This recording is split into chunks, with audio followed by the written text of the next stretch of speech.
Il est 8h, bon réveil. Votre matinale info continue jusqu'à 9h avec Nico Saliagas. À 8h15, l'invité d'Audrey Crespo-Mara sera le député LR des Alpes-Maritimes, Éric Ciotti. Mais tout de suite, le journal avec vous, David Doucan, bonjour. Bonjour Nikos, bonjour à tous. 3 titres à la une ce matin. Il a décidé de s'en occuper personnellement. Emmanuel Macron annule un déplacement prévu à Biarritz pour rester à l'Elysée. Il convoque une réunion ministérielle pour organiser la grande concertation nationale promise aux Gilets jaunes. Dans ce contexte, un nouveau sujet va venir s'ajouter au mécontentement. Les sociétés d'autoroutes ont l'intention d'augmenter le tarif des péages de près de 2% dès le 1er février prochain. Et puis Europe 1 sera à Alep en Syrie. Dans cette édition, il y a tout juste 2 ans, la ville était reprise par les forces de Bachar el-Assad. Elle peine toujours à se reconstruire. Reportage à suivre. Europe 1.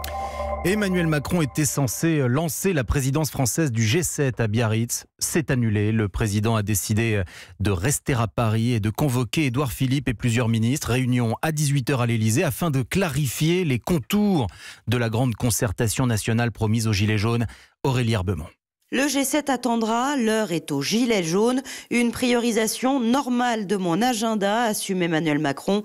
Malgré la mobilisation en baisse, pas question de donner l'impression que la crise est passée. Le chef de l'État convoque donc ce soir Édouard Philippe et une dizaine de ministres, histoire de clarifier les modalités des concertations locales, plutôt floues à ce stade. Avec un lancement officiel prévu jeudi, le temps presse. Une plateforme numérique verra le jour, en plus des débats sur le terrain. L'ancienne ministre Chantal Joanneau, chargée de leur mise en œuvre, a vu des gilets jaunes, des élus et les ministères concernés. Bercy, écologie, santé, ministères qui phosphorent sur les sujets à aborder en lien avec 4 thèmes, fiscalité, transition écologique, organisation de l'État et citoyenneté. Au président de trancher le dispositif désormais avec un impératif, que ce ne soit pas un gadget selon un conseiller ministériel. Un autre abonde, le pire serait que les citoyens aient l'impression que ça ne sert à rien. Aurélie Herbemont du service politique d'Europe 1. Et Aurélie Herbemont vient de nous le rappeler.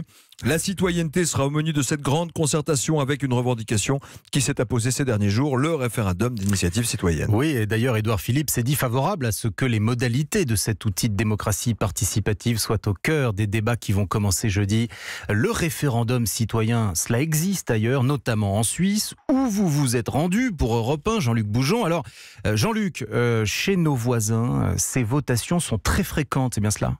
Oui, tous les 4 mois on vote à l'échelon communal, cantonal ou fédéral. Alors concrètement, il faut 100 000 signatures de citoyens pour déclencher un vote dont le gouvernement doit tenir compte. On peut donc dire que ces votations qui existent depuis plus d'un siècle sont le socle de la démocratie directe sauce helvète. Et les Suisses en sont très fiers, à l'image de Geneviève. C'est vous qui choisissez, point final. Et puis ça fait des décennies que ça dure, ça. Il y a même des cantons primitifs. Uri, Schwyz, Unterwald, Appenzell, c'est Mainlevé, il y en a encore. Vous imaginez ? Alors ces votations traitent de tous les sujets, très sérieux. Par exemple, le mois dernier, de la primauté du droit suisse sur les juges étrangers, ou quand même plus secondaire, de la possibilité ou non de tailler les cornes des vaches. On peut aussi traiter d'immigration ou de fiscalité. L'important, c'est qu'on donne son avis, estime Mathieu. Je suis consulté, je m'implique, je suis un acteur à mon niveau, mais je suis un acteur de la vie politique et des décisions qui sont prises. Il me semble que c'est l'essence même de la démocratie, non ? Voilà, du coup, les Suisses trouvent cette revendication des Gilets jaunes français très fondée. Elle aura même un message pour nous autres. Français, je peux que vous conseiller notre système. C'est antidépresseur et vous irez beaucoup mieux. Voilà, vous l'entendez en Suisse, les citoyens sont contents. Le gouvernement fédéral un peu moins, lui qui est parfois très embarrassé pour faire appliquer des votes qui ne sont souvent pas compatibles avec les accords internationaux signés par le pays. Merci à vous, Jean-Luc Bougeon pour Europe 1. Retour en France où un nouveau motif d'énervement se profile pour les automobilistes. Oui, parce que figurez-vous que les sociétés d'autoroutes ont bien l'intention d'appliquer, comme prévu, la hausse du tarif des péages. Ce sera 1,9% de plus dès le 1er février prochain et le gouvernement a décidé de ne pas s'y opposer. Aurélien Fleureau. Cette hausse, elle est prévue dans les contrats des sociétés d'autoroutes, plus 1,9% au 1er février. Et malgré le mouvement des Gilets jaunes, le gouvernement n'entend pas revenir dessus, si l'on en croit François de Rugy, le ministre de la Transition écologique, interrogé hier sur Europe 1. Il y a tous les ans, de par les contrats qui lient l'État aux sociétés d'autoroutes, il y a des mécanismes de calcul, de réévaluation des tarifs. Et ceux-là, évidemment, seront mis en œuvre comme tous les ans. Du côté des automobilistes, cette hausse, même si elle est prévue de longue date, taxe sera automatiquement perçue comme la première taxe de l'année 2019, selon Pierre Chasseret de l'association 40 millions d'automobilistes, qui regrette que les sociétés d'autoroutes ne tiennent pas compte du contexte. C'est tout de même pas un hasard si les mouvements des Gilets jaunes bloquaient des accès aux autoroutes, levaient les barrières des autoroutes. C'est parce que derrière ces sociétés d'autoroutes, il y a cette symbolique de la taxe et du prix à payer qui est excessif. La semaine dernière, le gouvernement avait reporté la réunion qui devait acter cette hausse des tarifs. L'idée, évidemment, était d'éviter de mettre de l'huile sur le feu, même si, on l'a compris, le principe de la hausse n'est pour l'instant pas remis en cause. Aurélien Fleureau du service économie d'Europe 1. Et puis sachez que des Gilets jaunes se sont une nouvelle fois rendus coupables d'un acte de dégradation cette nuit. Le péage de Bandol dans le Var a été incendié. L'autoroute A50 est fermée dans les deux sens. Et il n'y a pas que les Gilets jaunes qui sont en colère, David. Oui, les hommes en bleu, eux aussi, veulent davantage de pouvoir d'achat, surtout dans cette période d'extrême sollicitation. Les syndicats policiers réclament plus de moyens, de meilleurs salaires, le paiement aussi des heures supplémentaires en stock. Le syndicat Alliance appelle à une journée noire demain dans les commissariats. Pas de grève, mais les fonctionnaires seront invités à ne répondre qu'aux appels d'urgence. Et puis plusieurs organisations environnementales vont attaquer l'État français en justice. Greenpeace, Oxfam ou encore la Fondation pour la Nature et l'Homme, créée par Nicolas Hulot, accusent la France de ne pas respecter son obligation de protection de l'environnement. Une obligation qui découlerait, ce sont, selon ces ONG, de la Convention européenne des droits de l'homme.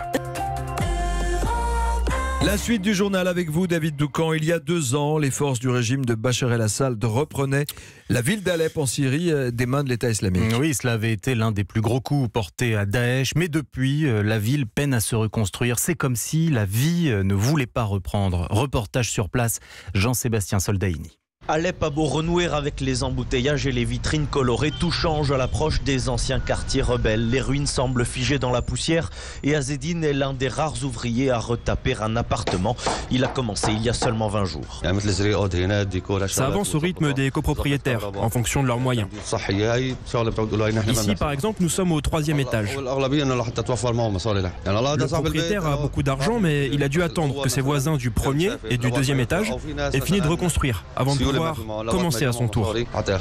En contrebas, Ahmed l'épicier vient de finir la rénovation de sa vitrine. Son magasin a rouvert il y a plus d'1 an, mais les affaires ne se portent pas au mieux. J'ai vu revenir quelques-uns de mes anciens clients. Environ 20% sont revenus, c'est peu. Il y a bien des nouvelles têtes, mais ça revient au compte-gouttes. Ça va prendre du temps de retrouver le rythme d'avant, mais on va y arriver si Dieu le veut. Avec ça, les réfugiés qui ont quitté le pays au moment des combats ne semblent pas pressés de revenir. Dans les boutiques ou dans les cafés, c'est chaque fois la même réponse. Je ne connais personne qui a choisi de rentrer. Alep, Jean-Sébastien Soldaini, Europe 1. Et l'enquête sur l'attentat de Strasbourg progresse. Un proche de Chérif Shekat a été mis en examen hier par un juge antiterroriste et placé en détention provisoire. Cet homme de 37 ans est soupçonné d'avoir aidé l'assaillant à se procurer le revolver qui a servi lors de l'attaque. Je vous rappelle que 5 personnes ont été tuées et 11 autres blessées. Un rappel de 8h10. Un mot de foot avec une confrontation déséquilibrée, il faut bien le dire. Oui, David. D'un côté, le quintuple champion de France de Ligue 1, j'ai nommé le Paris Saint-Germain. De l'autre, Orléans qui évolue en Ligue 2. C'est l'affiche d'un des 8e de finale de la Coupe de la Ligue. Le match, c'est ce soir. Cela se jouera à Orléans. Et c'est toute la ville qui se prépare pour l'événement. Reportage Pierre Herbulot. 2 tribunes montées sur échafaudage viennent d'être ajoutées de chaque côté du stade. 9000 places au total pour un match à guichet fermé. Ce n'est pas tous les ans qu'une équipe de Ligue des Champions débarque à Orléans. Alors au bord de la pelouse, Valentin, Thomas et Victor répètent leur gamme pour ce soir. Allez, allez, allez, allez, allez, allez. Tous les 3 sont membres d'un nouveau groupe de supporters, les Yellow Boys, et pour eux, le match n'est pas complètement joué d'avance. On espère un exploit, même si on sait que ce sera très difficile, mais il faut y croire. Il n'y a pas de prolongation, c'est les tirs au but directement, donc il suffit, pourquoi pas, de tenir le match nul, et puis après les tirs au but, ça pourrait être vraiment la folie, quoi. Bon, moi, j'ai pas de plan spécial, mais je sais que par exemple, le meilleur joueur de l'équipe, Pierre Boubi, lui, a un plan très spécial. Si jamais il y a un petit débordement de Neymar ou de Mbappé, donc j'espère qu'ils ont des protèges tibia assez solides. Et il est dur sur l'homme. Ouais, on va dire ça comme ça, ouais. En plus, quand c'est contre le PSG. La devise du club, plus qu'une passion, un état d'esprit, brodé sur leurs écharpes, pourrait être mise de côté. Ce qui les intéresse davantage ce soir, c'est l'exploit, pas la manière. Orléans, Pierre Herbulot, Europe 1.